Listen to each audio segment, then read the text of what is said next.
Hey guys, Chris Moran here.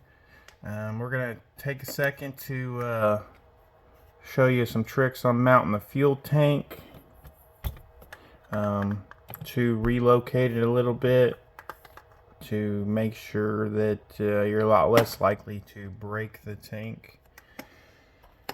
So I already had another video out showing the little bit of grinding right there to give some clearance for the elevated bit here, so they don't hit the bottom of the chassis. So that's definitely one thing you definitely want to do, as well as adding the 1mm shim here on the post. So those are two things that two tricks to make sure that the bottom of the tank doesn't get cracked. Now I'm going to show you a trick to make sure the front of the tank doesn't get cracked. So we'll just pop this tank in here real quick. I'll show you. So as the tank is right out of the factory, it is extremely close to the steering post, basically right on it. But there is some room left back there where the clutch bell screw is, to where we can move the tank back. So basically what we're going to do is move the tank back 2mm. And it's super easy to do. Just take your time and be careful.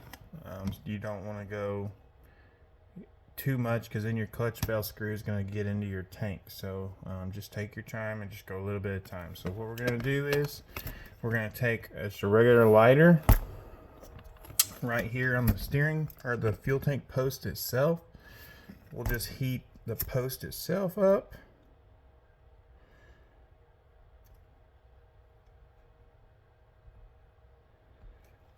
And just push it back.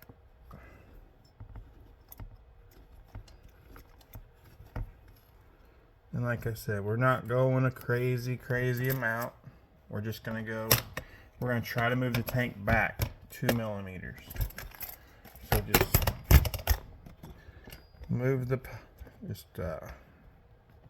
bend the post a bit,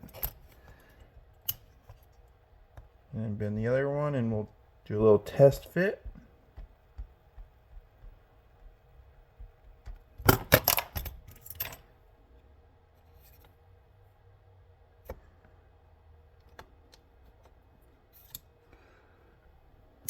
Once you get them bent where you think they should be, just like I said, do a little test fit. We're just trying to go 2mm.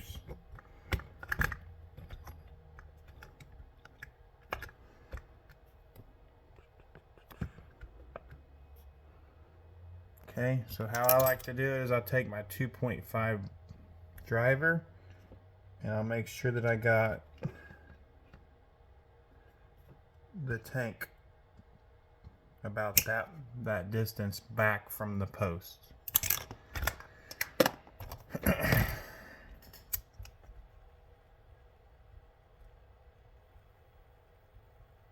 It doesn't take that much effort, honestly, to bend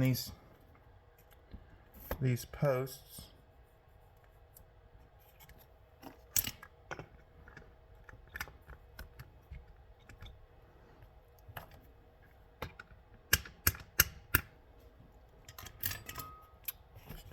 And when you get it, it should look something like that. I don't know if that really comes through, but there's now a little bit of a gap there. And that's about as much as you're able to go before you start getting too close on your clutch bell screw. I do recommend using a shallower head clutch screw, like a button head, or one of those titanium clutch screws that have a socket head that's real shallow, that uses a 5.5 nut driver. I use the Avid screw, so it's real shallow head, and you're a lot less likely to have your screw hit your tank using one of the more shallow heads versus one of them like a longer cap head screw. So that should cure your problems with the fuel tanks. One more thing I did in my other video, but I'll just bring it up. When you're tightening down the tank, make sure you're not squishing the rubber. Just tighten it down till the screw is right against the rubber, but not squishing it. And use a washer of some kind. I use a countersink washer, but any kind of washer, so that you get a nice flat contact on the rubber. And then don't tighten it till it squishes it. Make sure your tank can move. You basically want your tank floating in the car, where it can't hit nothing and it's just floating with the rubber, and then you shouldn't have any troubles at all with that. Hopefully this is a quick, easy cure to the little bit of struggles that some guys have been having with the breaking the tanks. It doesn't take long. It's super easy to do. It doesn't cost anything. It's a quick, easy fix. So hopefully this helps some guys out and keeps everything fun and everybody having a good time. So thanks for watching, guys. Continue to follow the channel for more tips and tricks on the Sbx-2 builds.